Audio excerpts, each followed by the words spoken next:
Good morning, good morning, good morning. Happy Wednesday morning, you one and all. Praying all is well with you today. And going to see if I can get my other stream going, and we'll be ready to go, ready to go, ready to go. This is Dr. Audrea Winbush Lott with Morsels of Motivation, just popping in on this Wednesday morning to give you a little snippet of encouragement, something to help motivate you, something to help you stay grounded and stay focused in the situation that you may find yourself in today. And I've entitled today's broadcast, Don't Overlook the Blessing or the Blessings. And by that, I mean, don't overlook the blessings, even in the midst of a situation that might not be one that you planned on, that you find to be very pleasant, that it might be something that has blindsided you. It might be something that has taken longer for you to navigate your way through than you anticipated. But even in the midst of that, my challenge to you today is don't overlook the blessings. Many times we have things planned in our lives. We have certain hopes, aspirations, and dreams. We may have even prepared, for certain things to take place and put ourselves in position for those things to roll out the way that we envisioned them to roll out. We may have put all of our, as they say, ducks in a row and been prepped and ready for the journey, and then the journey takes an unexpected turn. It has an unexpected twist, or there are some characters introduced into our storyline that we had not anticipated, and at that time we can find ourselves, of course, surprised, sometimes devastated, sometimes disappointed, sometimes intrigued. But really, we find ourselves in a time where once we get over those initial feelings or emotions and attitude adjustments, we have to adjust everything. We have to refocus. We have to decide, how does this fit in with the plan, and how does this change the plan, and what's all entailed in the plan. And we're trying to figure out all of these details. And one of the things that we have to constantly remind ourselves of is the fact that none of these things that are happening to us are a surprise to God. God already knew everything that was going to introduce itself into our story, into our life, onto our life's path, our journey. He knew about all of those different things. And there's nothing that we're going to be faced with that he has not already made a provision for us to be able to work our way through it and to navigate our way through it successfully. And even though some of those situations may seem to, in our mind, become stagnant, almost like a stalled storm. You know how sometimes, well, I live in Florida, so, we have tropical storms and hurricanes.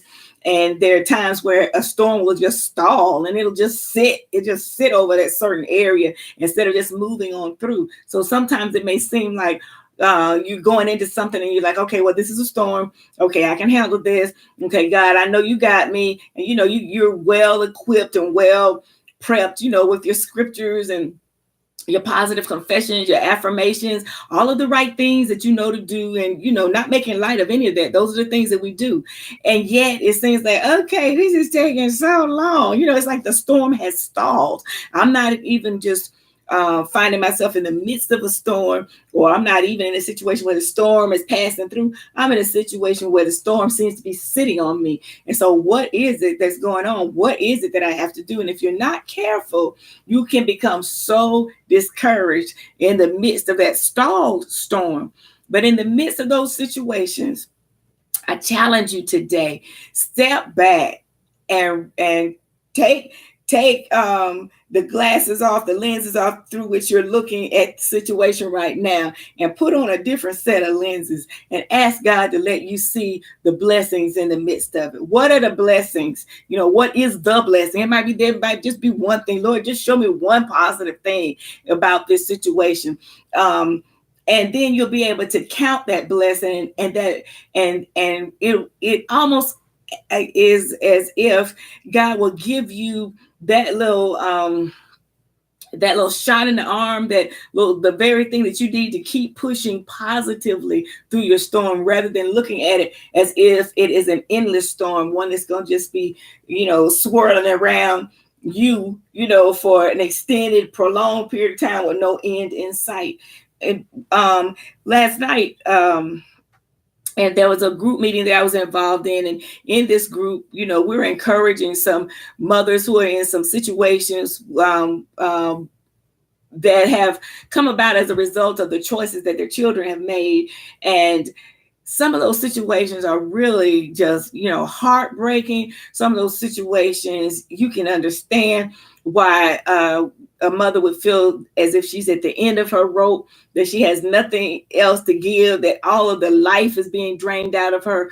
But when we left that meeting last night, we each had hope, because we took the opportunity to stand back and to take note of what are the positive things that have happened as a result of this situation that I find myself in. This situation that isn't even a result of any choices that I've made, any decisions that I've made, any turns that I've made, but there all of these things, all of these ladies around that table were sitting there because of the choices, the situations that their loved ones had found themselves in, and the trickle down effect, because we all know that when we make a decision, there are different circumstances that are attached to those decisions, and those circumstances don't just are not just attached to us.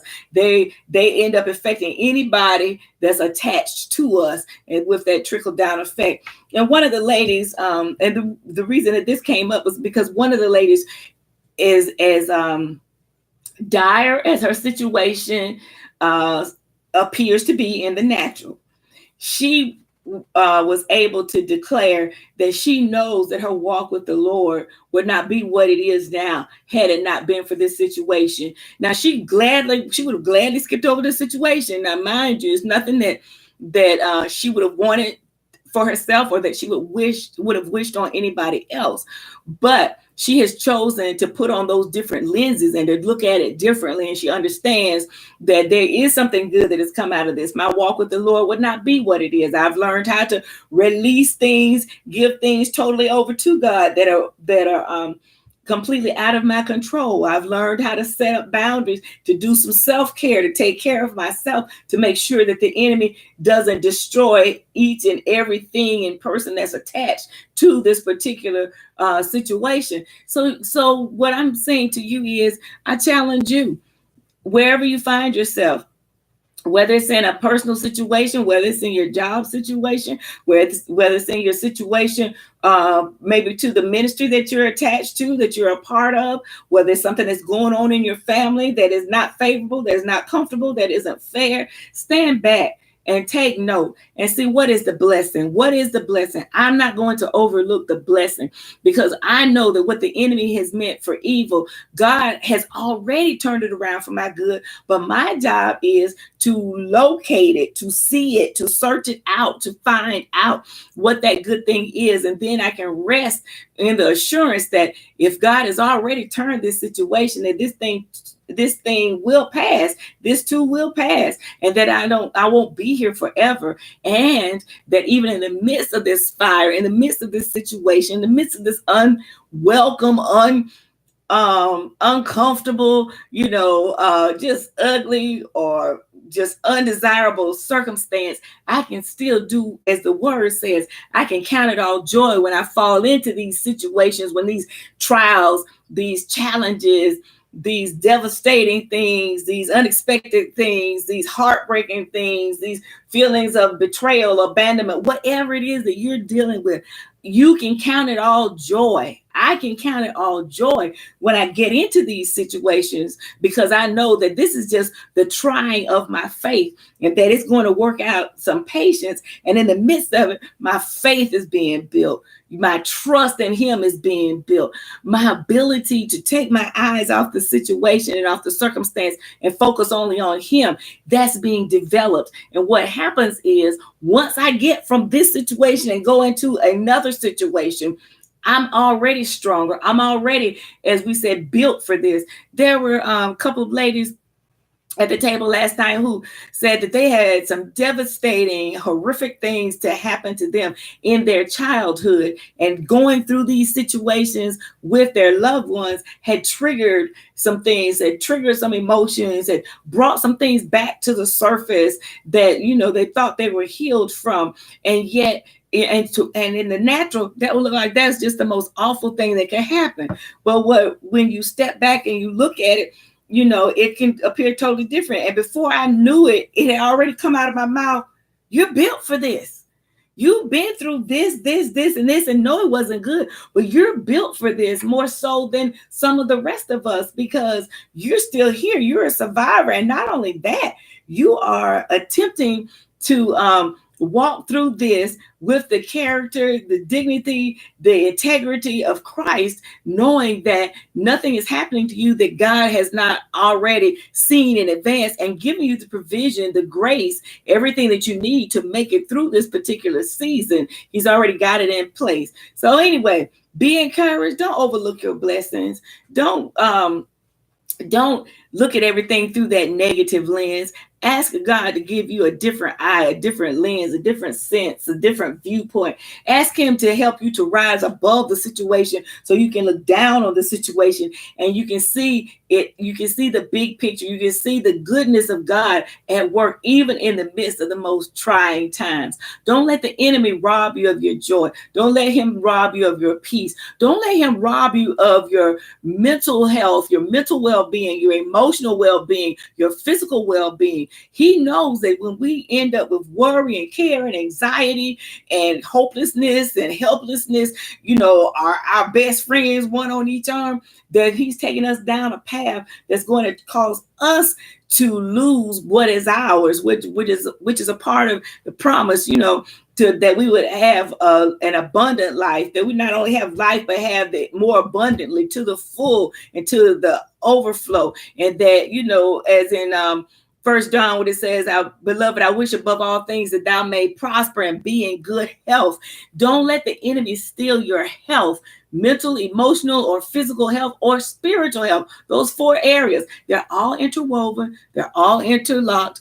God loves you. He cares about you. He's not allowed you to be in this situation alone. Remember, and I keep referring to it because in my mind's eye, this is what I see. I see a picture of it in my mind, even as I whenever I begin to even talk about it. But just picture those 3 Hebrew boys walking around in the midst of a furnace that should have killed them as soon as they were tossed in. But they're not only walking around unscathed, unbothered, unhindered by the fiery surroundings that they're in, but they're not in there alone. Jesus is in there walking with them. So if nothing else, when you stand back and you evaluate, you look at, you take inventory, you take note of the situation that you find yourself in, make sure that you spot Jesus in the midst of that situation. That's why you're not insane. That's why you still, as the old folks will say it, but it does come from a particular part of scripture. It might be taken out of context, but that's why you're clothed in your right mind.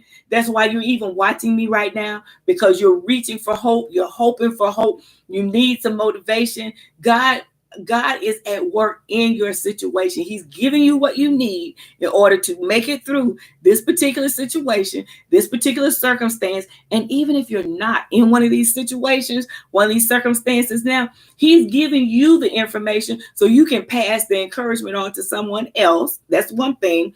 Second thing is he's giving you this information so you can store it up and be ready when you face your situation where you need to pull it up, pull up what's in you and walk in it and know that God is with you every step of the way. All right. I pray this has helped you. I hope this has helped you. If it hasn't helped you, I've encouraged myself, if nothing else, because I know that the things that I'm in right now, the situations that I'm facing right now, they are temporary. But one thing that's eternal is God's promises. And I know that he's not left me. He's not forsaken me. He's in the midst of this situation. My job is to walk through this situation, giving him all the care that the enemy tries to heap on me, I cast all those cares onto God, because I know he cares for everything that concerns me. And I walk through the situation, giving God the glory each step of the way. Even if my praise is just in an act of faith at times, I still give him that praise, because we are the walking, talking testimonies. We're the symbols. We're the signs that the people read. As the way I like to put it, Paul talks about us being living. Well, he was writing to a particular group, and he told them that they were living epistles read among men. In other words, they were letters that had been written as if they were written, and they were being read by the people who were around them, who saw them, who observed them, who see what they're enduring, see how they carry themselves, see how they represent Christ. My version is we're walking, talking billboards. So as those walking, talking billboards, make sure that in the midst of this, even if you're having to really just stretch to find just one little inkling of a blessing in the middle of your situation, make sure you're giving God the glory. Make sure you're throwing that glory back up to him, because we are the walking, talking billboards. Billboards are huge. Billboards are placed in an area, in a situation where there's much traffic, where people can read them going and coming, and it's expected. And when a billboard stays in place for a certain period of time, okay, as in that storm hovering and it's looking like we're not getting out of that situation, when that billboard is in that particular place for an extended period of time, as you approach the area where that billboard is, you already know what it says without even looking up. Same way with us. So what your storm is prolonged? So what is taking a while? So what is taking you completely off the track that you thought was for you? Let God get the glory out of where you are. Be that billboard that evidently somebody paid a lot of money for, so that they can keep that billboard in place with that sign advertising whatever it is they want to have advertised. So what is that saying for us? God has invested a lot in us. God has bought us back with a price. We've been bought with a price. The price has been paid. The stripes have been taken for every illness and disease that the enemy may try to place upon us. So even when it comes to mental health, emotional health, physical health, spiritual health, it's already a done deal. Be that billboard. Be that walking, talking billboard that is read by everybody that comes in close proximity in its way. All right. I love you. God bless you. Y'all have a fantastic day. I pray that this is a good midweek morsel of motivation for you. And just know that God's got you. He loves you. He hasn't forgotten about you. He hasn't forsaken you. He's right there with you in the middle of your situation. Be blessed. I love you, and I will see you next time. This is Dr. Audrea Winbush Lott with Morsels of Motivation. Make sure that you subscribe to my YouTube channel so you can always know when I'm going live or when we've uploaded another video. And make sure that you follow me on Facebook, on Twitter, on Instagram. Hook up with me on LinkedIn. There's some other outlets and streams out there, but just make sure you find me and let's stay connected. All right. I love you. God bless you. I'll see some of you tomorrow night on the Bible study, where my husband and I do the Word Plunge of Bible study using the International Sunday School lesson for the upcoming Sunday. We will see you. We love you. God bless you. Bye-bye.